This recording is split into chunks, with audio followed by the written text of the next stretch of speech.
অর্থাৎ অতিরিক্ত তাকবীরের সংখ্যা 6 তাকবীর হানাফি মাযহাব অনুযায়ী, অন্যান্য মাযহাব অনুযায়ী 12 তাকবীর। এই দুইটাই বিশুদ্ধ। তো অতিরিক্ত যে তাকবীর সানা পড়ার পর ইমাম সাহেব দিবেন, আমরা সাথে সাথে বলবো আল্লাহু আকবার, আল্লাহু আকবার, আল্লাহু আকবার। 3টা তাকবীর হয়তো প্রথম 2টাতে হাত ছেড়ে দিবেন, তৃতীয় তাকবীরের পরে হাত বেঁধে ফেলবেন। এবার ইমাম সাহেব সূরা ফাতিহা পড়বেন, অন্য সূরা মিলাবেন, রুকু করবেন, সিজদা করবেন, আবার দ্বিতীয় রাকাত শুরু করবেন। দ্বিতীয় রাকাতে তাকবীরটা হবে শেষে।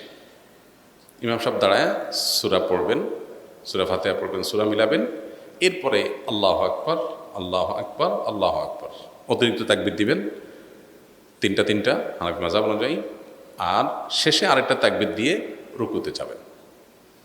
তাহলে 4টে হবে লাস্টে, 3টা অতিরিক্ত তাকবীর, একটা রুকুর তাকবীর, ব্যাস। এরপরে যথারীতি